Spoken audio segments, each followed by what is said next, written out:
Good morning, everybody. This is Danielle Delaquila from drjockers.com, and this morning I have a very special guest. This is my daughter, Gabrielle Perry. So Gabby just finished up her first semester in college. She goes to Mount Holyoke College. So any parent who's out there can imagine I am more than excited that she's home for break.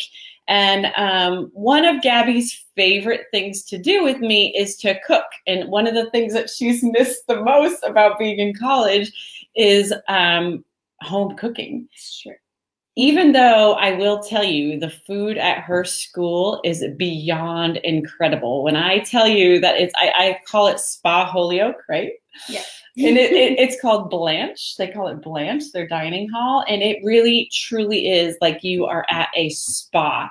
And for someone who loves to eat vegetables and loves to eat healthfully, and sometimes struggles with having time to cook my own meals, I absolutely love going there to eat. And it's been a little bit of a joke between Gabby and her friends that, I like to go and visit at school and just eat in the cafeteria. Which you've done a couple times. Which I've done a few times. I'm pretty lucky. Gabby goes to school about 15 minutes down the road from me. So we've been pretty close all of her life. So it's really nice to have her close by. But today we wanted to focus on, Melissa's not here today because she has a lot going on this week, trying to finish an article and getting ready for the holidays, as I know you all are as well.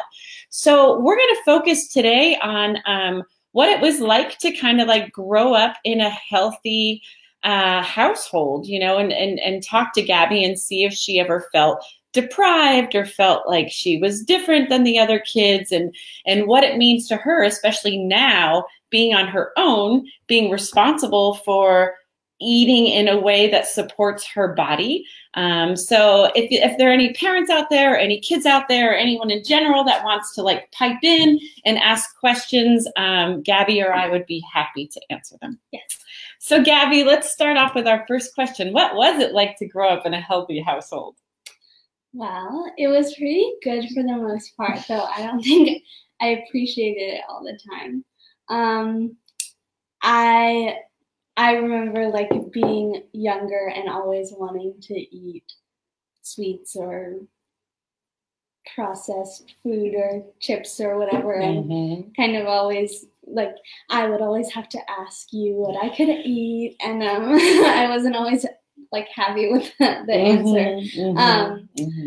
But for the most part, like looking back on it now, I'm like super grateful for it because I'm like happy with how I feel and how I look, and that is like a big contributor to what I eat.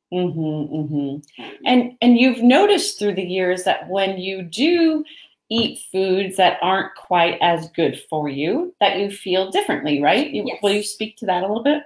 I think it's something like I've had to think about a lot now that I go to college, because I mean, like you were saying, with our dining hall, we have like tons and tons of options, which is really cool. But I also have to choose like what out of that I want to eat, or I know will like make me feel good, versus like, oh, that looks like really good, and there's an ice cream buffet, and I want to just eat that.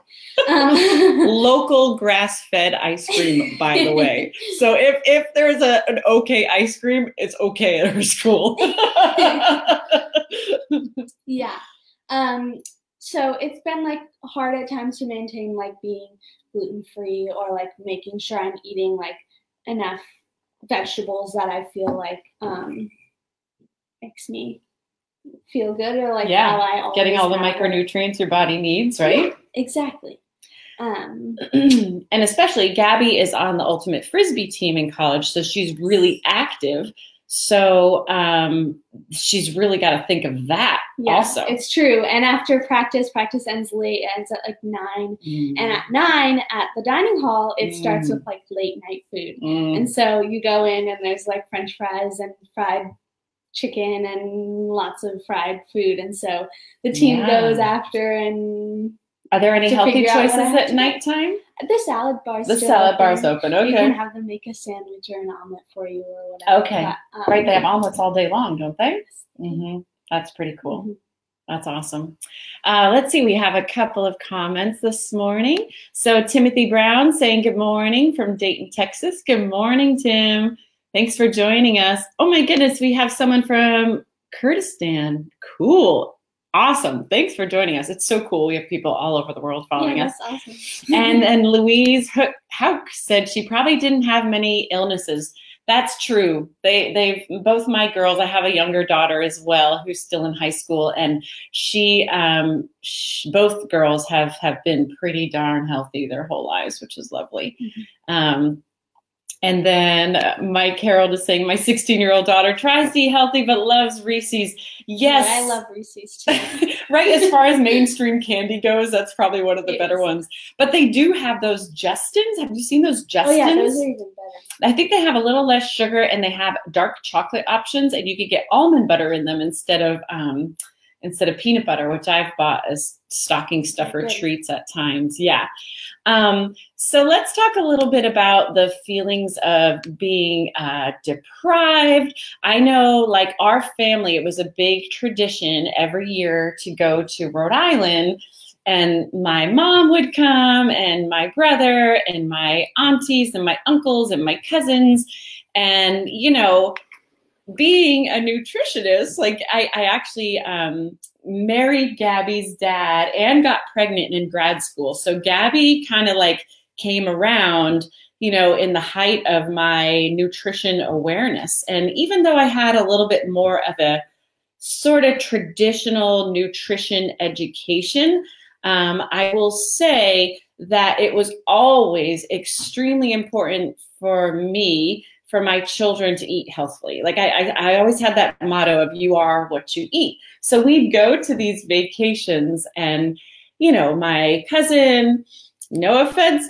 my cousin who's out there who might be listening, would give her children Swiss Miss hot chocolate to go to sleep. And, and there would just be, there would be processed food all the time. And it was just like, my kids were kind of like, they'd look at it and I'd wonder, how do they feel? Are they feeling like they're missing out? Do they feel like they're not one of the normal kids, So maybe you can speak a little bit about that. I mean, definitely felt like that, especially in like situations where I was surrounded by like other kinds of food, and that was like what everybody else was eating in school or like vacation, like you were talking about. I mean, I mean, it's hard to say like now looking back on it, because it's not like what I feel anymore. You have a different perspective. But I will say, like, I remember one time away with family, and we were like on the beach, and I was gonna like have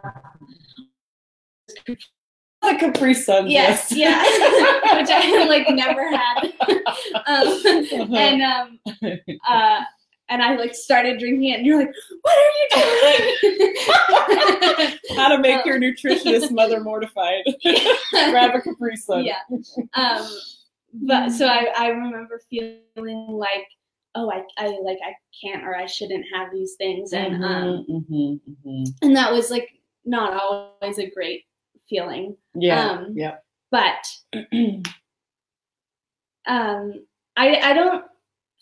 I feel like definitely in certain situations I felt like I was missing out, not like being able to or feeling like I should eat or have whatever other people were having. But it's okay now. I don't know if we're having a little bit of connection issues. I see that our picture is a little bit blurry, so hopefully that will fix itself. But my apologies if that's happening out there.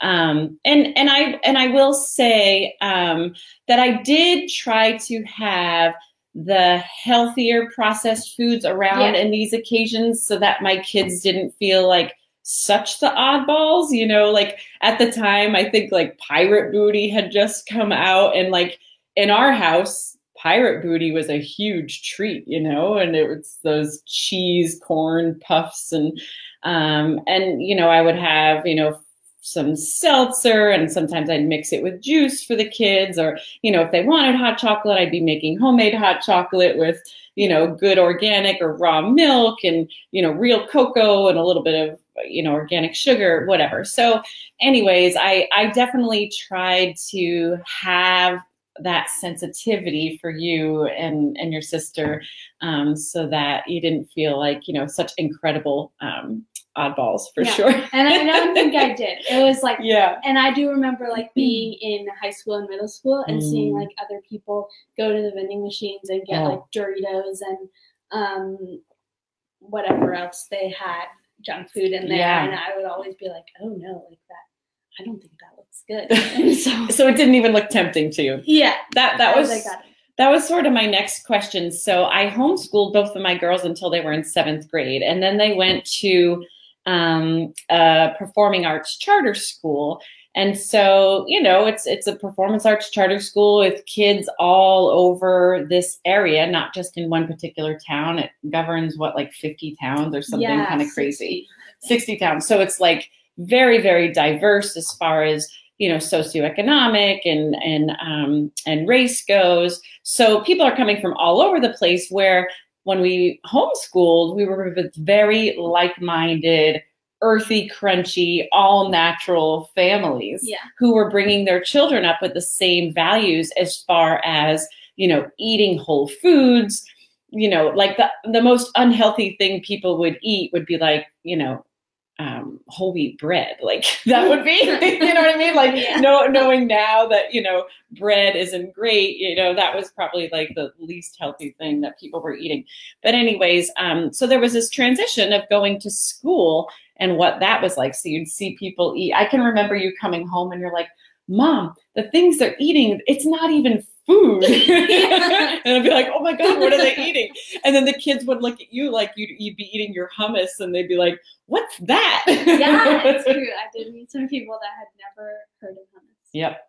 I was pretty shocked by that. I remember my 12, 13-year-old self. It was kind of crazy seeing that like difference of like, oh, I went from like all my friends eating the same things and then like all of a sudden I was eating the different things. And so also I felt like people had kind of like a little bit more like jurisdiction, not like jurisdiction over what they ate, but like we had like the vending machines and the like the school lunches and stuff like all right there, and people could just like go get whatever they want. We had these chocolate cupcakes that were in the vending machines that were really popular, and people would put them in the microwave. And weren't they muffins? But they were essentially cupcakes. Were cupcakes. Without frosting, but with the same amount of like sweet as frosting. Totally.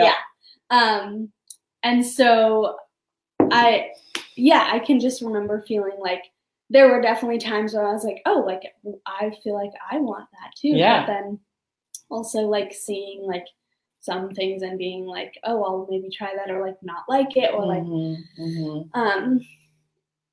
I just not really feeling like it was something I wanted necessarily. Or like you could have, right? Like you weren't with me, I wouldn't have said no. Like I wouldn't have known, right? So, but you were able to distinguish. So I love telling the story about when my girls were little, their grandparents, who unfortunately passed away, would take them to Boston. And, grandma was like, she was so happy to just have you enjoy the treats that you didn't get to enjoy on a regular basis. So there'd be lots of pizza, and in the morning there'd be Dunkin' Donuts, and then literally by Sunday afternoon, Gabby especially would be like, Grandma, can I have a salad? Really? Yes.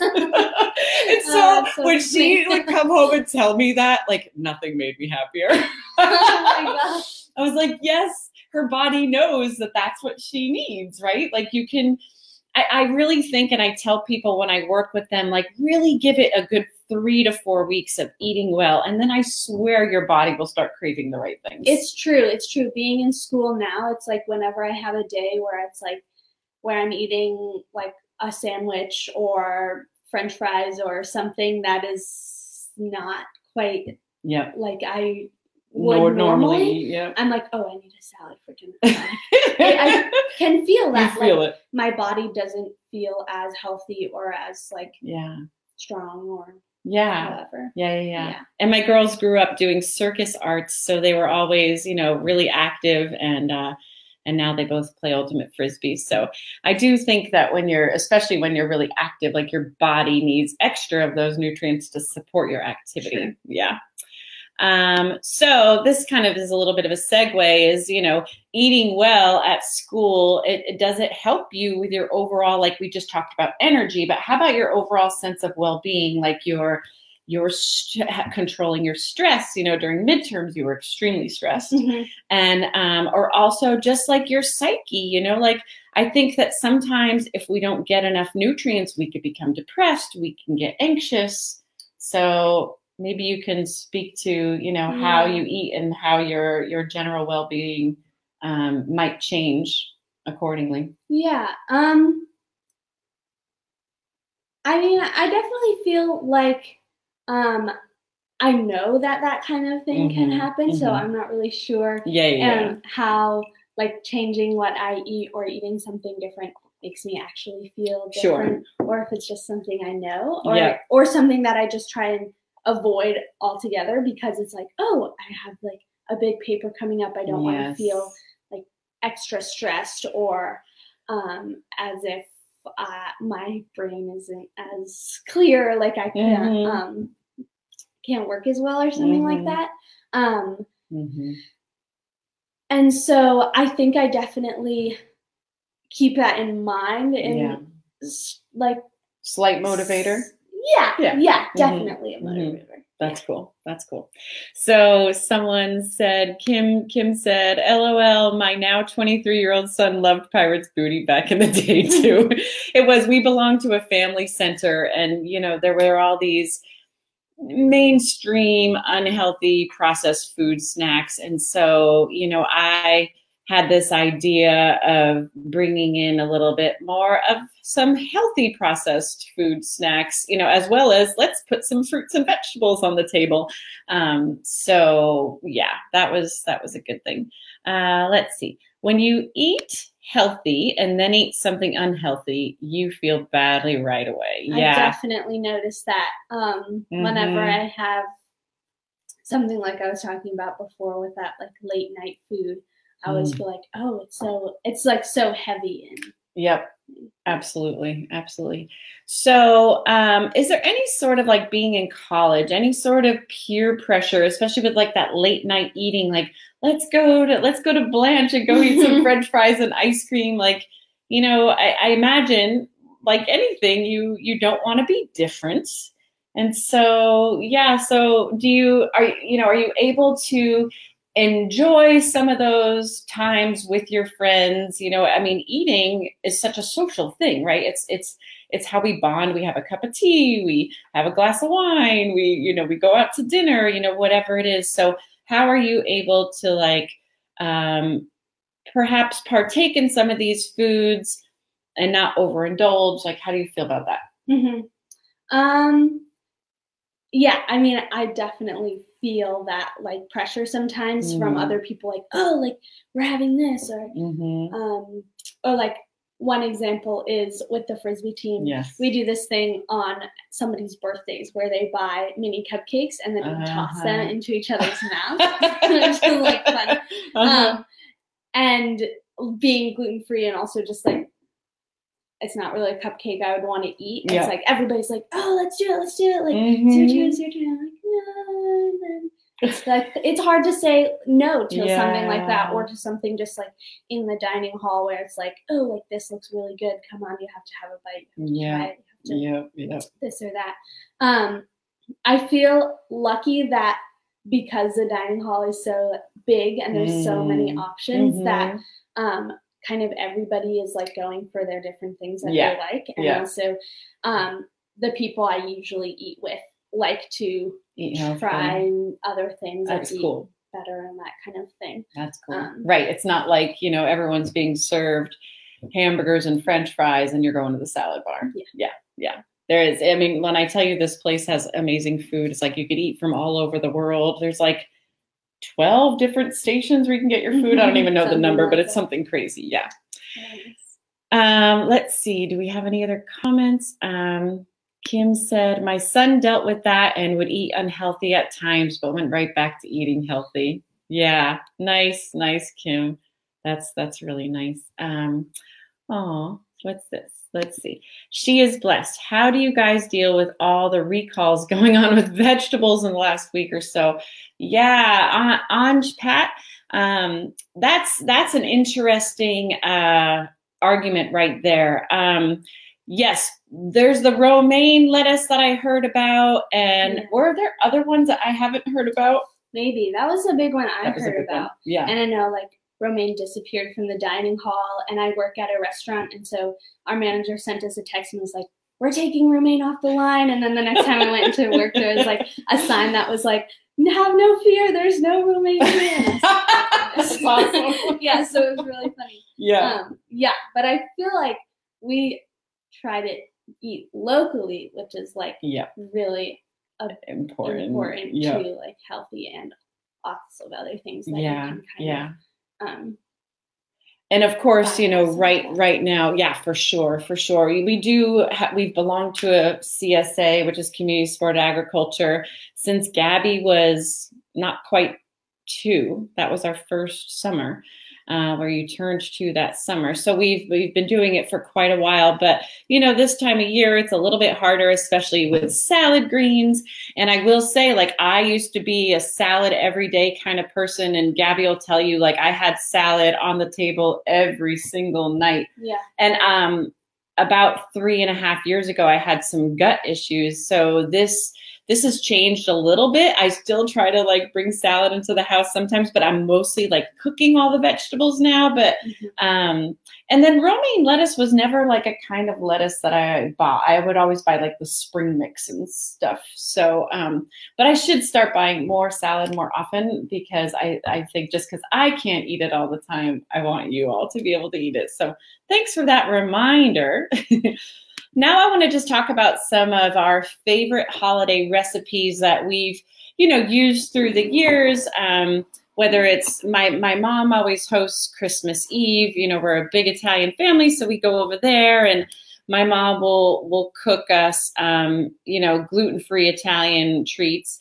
A couple of weeks ago, we went over there and she made us grass-fed, gluten-free meatballs. So that was all like super appreciated. And but one of our favorite snacks that we like to make for Christmas Eve is a cashew cheese. So we'll use these raw cashew pieces, which you can get from Trader Joe's, and we blend it with roasted red peppers and lemon juice, fresh lemon juice.